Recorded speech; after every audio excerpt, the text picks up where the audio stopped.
de son, comme en termes de vélocité. C'est-à-dire que je peux vraiment moduler ma voix pour qu'elle soit très faible comme ceci. Mais je peux également la moduler pour qu'elle soit de plus en plus forte et qu'elle vous donne tout un tas de frissons. Chose que je ne ferai pas dans l'introduction pour ne pas effrayer tout le monde. Donc voilà, si jamais vous n'aimez pas ce style de vidéo, il n'y a pas de souci. Il y a plein d'autres vidéos sur la chaîne. Je vous invite à aller les voir. Vous êtes les bienvenus partout. Et pour celles et ceux qui aiment, eh bien, c'est parti. Alors je vous propose, avant toute chose, de commencer en buvant un petit coup d'eau parce qu'on entend que la voix, elle est tout simplement extrêmement sèche et complètement déshydratée.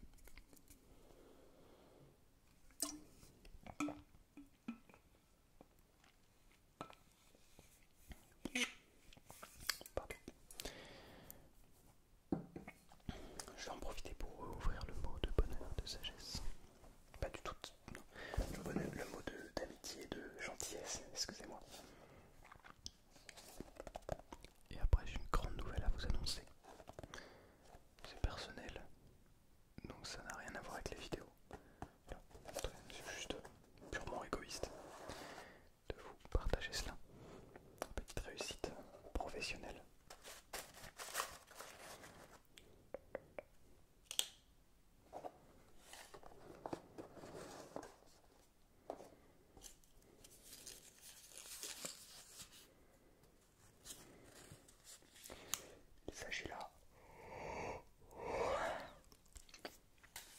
Il s'agit là de deux enfants qui s'amusent. Heureux deux amis qui s'entendent assez pour savoir se taire ensemble.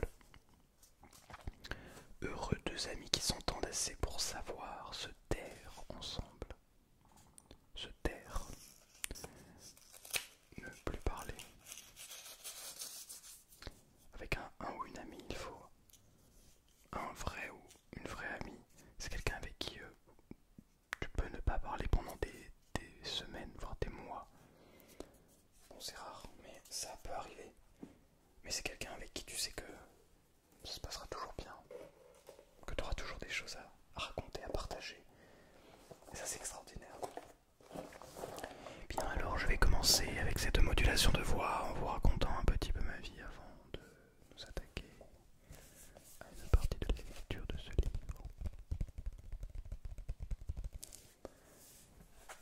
Vous n'êtes pas sans savoir, si vous suivez un petit peu mon contenu, je parle beaucoup de ma life, beaucoup trop d'ailleurs, et je compte un petit peu ralentir. Mais je vous ai invité, non je vous ai pas invité, je vous ai dit que j'allais passer le concours pour rentrer au conservatoire à rayonnement régional de Paris, de la ville de Paris, qui est donc le conservatoire à rayonnement régional numéro 1 de France. Il permet notamment de préparer les concours d'entrée dans le conservatoire, dans les conservatoires nationaux, à Paris et à Lyon. J'ai donc réalisé ce concours ce lundi, donc pour vous c'était la semaine dernière. Et j'ai été sélectionné, j'ai été pris dans la classe que je voulais intégrer. J'ai donc été pris dans cette classe. J'ai réussi le concours quoi. En gros. Voilà, donc à la rentrée de septembre, je devrais commencer au Conservatoire régional de Paris. Ça veut dire nouvelle vie, ça veut dire nouvel appartement, ça veut dire indépendance de la vie, indépendance financière, indépendance dans tous les cas, dans tous les sens. Et c'est une grande étape dans la vie, je pense. Chose que beaucoup d'entre vous ont déjà fait, beaucoup d'entre vous n'ont pas encore fait également. Voilà. Mais je voulais vous le dire, vous l'annoncer. Pardon, excusez-moi. Je suis vraiment désolé. Mais je souhaite vous partager cela parce que toutes les grandes étapes de la vie, on les partage ensemble et je crois que c'est une très bonne chose de le faire. Je crois que c'est une excellente chose justement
Et c'est quelque chose qui honnêtement me dérange un petit peu. J'aimerais être capable de, à l'avenir, être beaucoup plus concentré sur le chemin, sur tous les obstacles qu'il y a à rencontrer juste avant l'échéance.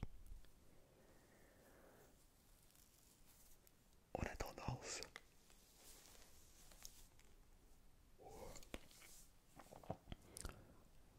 à arriver au bout, à vouloir arriver au bout le plus tôt possible.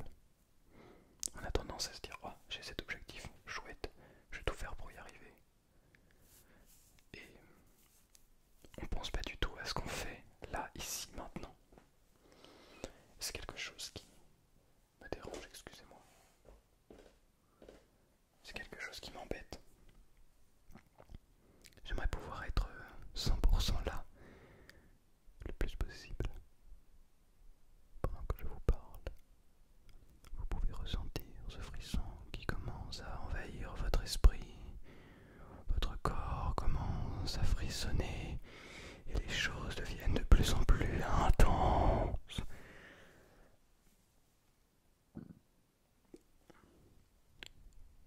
Et puis il y a des coupures en plein milieu, comme une sorte de petite pause dans cette intensité. Et puis les choses reviennent très intenses, très très proches du micro et très très fortes. Vraiment extrêmement, extrêmement, extrêmement intense, extrêmement intense, extrêmement intense.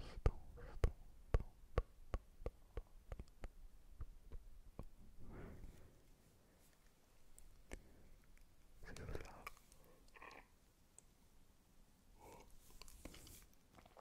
Excusez-moi, je fais des bruits assez bizarres.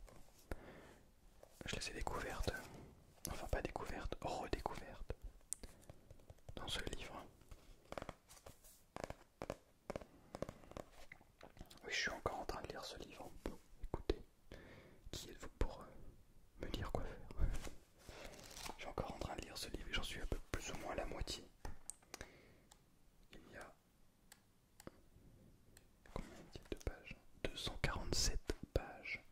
Et j'en suis à page 112, donc même pas à la moitié. Terrible. Il n'est pas si facile à lire, mais c'est très intéressant. J'aimerais vous parler un petit peu de ces quelques lignes, de vous le décrire et de vous l'imposer d'une manière la plus intense possible. Et attention, d'ailleurs, je voulais préciser pour les personnes qui pensent que cette vidéo a commencé, ne commence que maintenant alors que je commence à lire ce livre.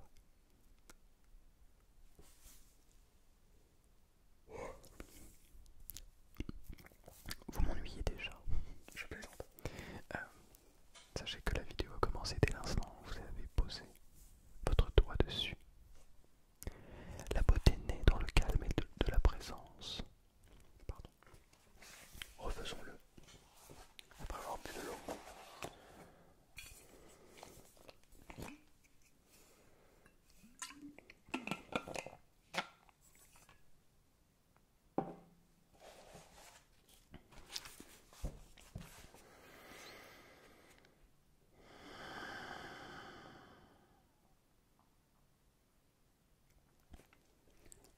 La beauté naît dans le calme de la présence.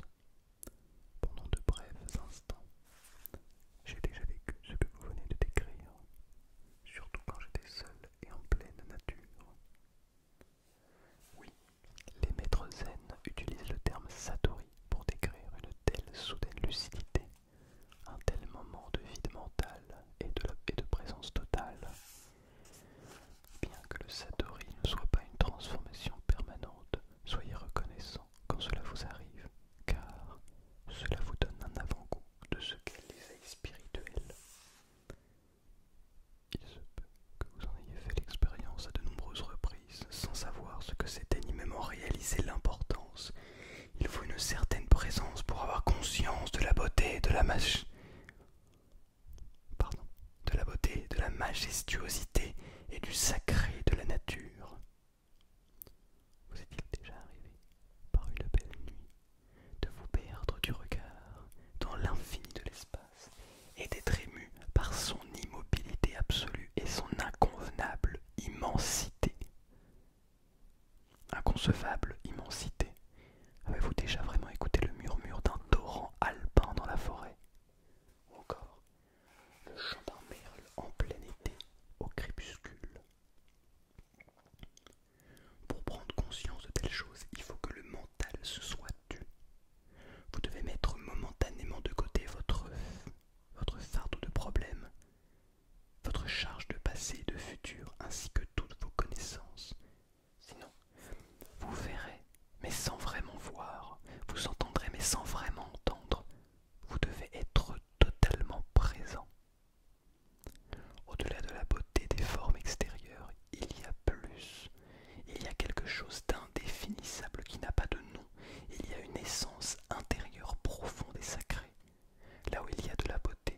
Cette essence transparaît d'une façon ou d'une autre.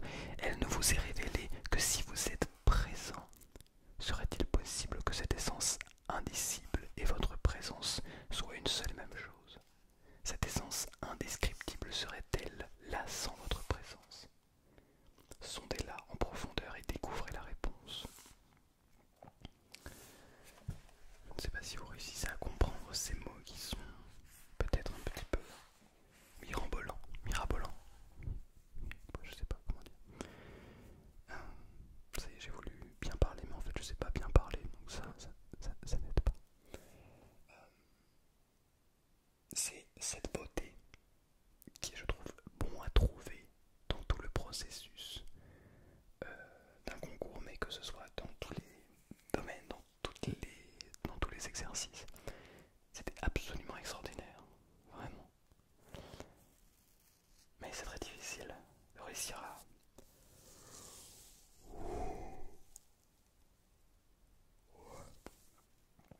apprécier ce moment présent. Quand vous avez connu de tels moments de présence, il est fort probable que vous n'avez pas réalisé. Vous êtes... pardon. Quand vous avez connu de tels moments de présence, il est fort probable que vous n'avez pas réalisé. Vous êtes retrouvé pendant un court instant dans un état de vide mental, et c'est parce que l'intervalle entre cet état-là et le flot de pensée était trop menu. Cet état de satori n'a peut-être duré que quelques secondes avant que le mental ne rentre en scène, mais il s'est produit. Sinon, vous n'auriez pas pu connaître la beauté. Le mental, lui, ne peut ni reconnaître ni créer la beauté. C'est seulement pendant quelques secondes, alors que vous étiez totalement présent, que cette beauté et ce sacré se sont manifestés. En raison de la courte durée du hiatus et de votre manque d'attention et de vigilance, vous avez probablement été incapable de constater la différence fondamentale qui existe entre la perception, la conscience de la beauté libre du processus de la pensée et le fait de nommer et d'interpréter les choses en pensée.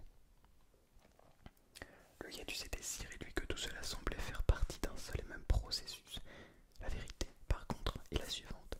Dès l'instant où la pensée est revenue, tout ce qui vous en est resté, c'était un souvenir. Plus le décalage est grand entre la perception et la pensée, plus il y a de profondeur en vous en tant qu'être humain. Autrement dit, plus vous êtes conscient.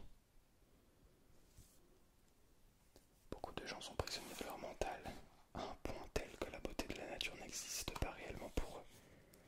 Même quand ils disent quelle belle fleur, il s'agit seulement d'une étiquette mentale automatique. Étant donné qu'ils ne connaissent pas le silence intérieur et ne sont pas présents, ils ne voient pas véritablement la fleur, n'en sentent pas l'essence, l'aspect sacré, de la même façon qu'ils ne se connaissent pas eux-mêmes, se sentent par leur propre essence ou leur propre aspect sacré, ne sentent pas leur propre essence ou leur propre aspect sacré, à part quelques exceptions, et parce que nous vivons dans une culture où le mental prédomine. Une grande part de l'art, de l'architecture, de la beauté, de la littérature moderne est dénuée de beauté et d'essence. Pourquoi? Parce que les gens qui créent ces choses ne peuvent se libérer de leur mental, ne serait-ce que pour un instant. Ils n'entrent donc jamais en contact avec cet espace intérieur d'où proviennent la véritable créativité et l'authentique beauté. Livré à lui-même, le mental crée des monstruosités, et ce, pas uniquement dans les musées d'art. Il suffit de regarder nos aménagements urbains et la désolation de nos parcs industriels. Aucune civilisation n'a jamais généré autant de laideur. Ok, c'est un avis très marqué mais très intéressant. Je ne sais pas si vous comprenez le sens de ces mots. C'est très intéressant, j'aime beaucoup ce livre. Il nous invite vraiment à aller beaucoup plus loin que juste bon bah c'est bien l'instant présent, mais qu'est-ce que ça veut dire? Comment on le ressent? En fait, on ne peut pas mettre de mots sur cet instant présent. On ne peut pas, tout simplement.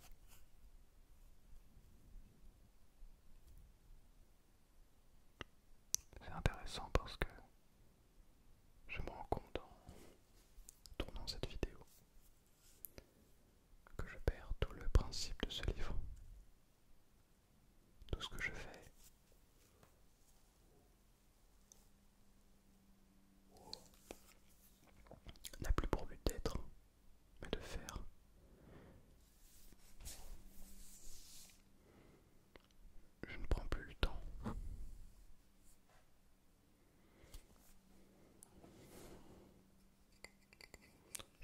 parce qu'il faut que ce soit fait.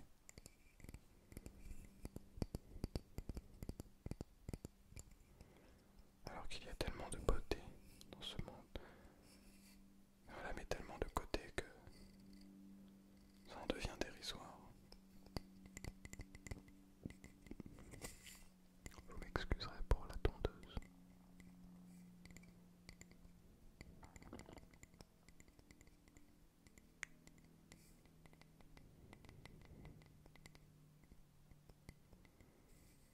Je parle vite, beaucoup trop. Et pour des choses qui n'ont pas de sens, qui n'ont pas d'objectif, qui n'ont pas de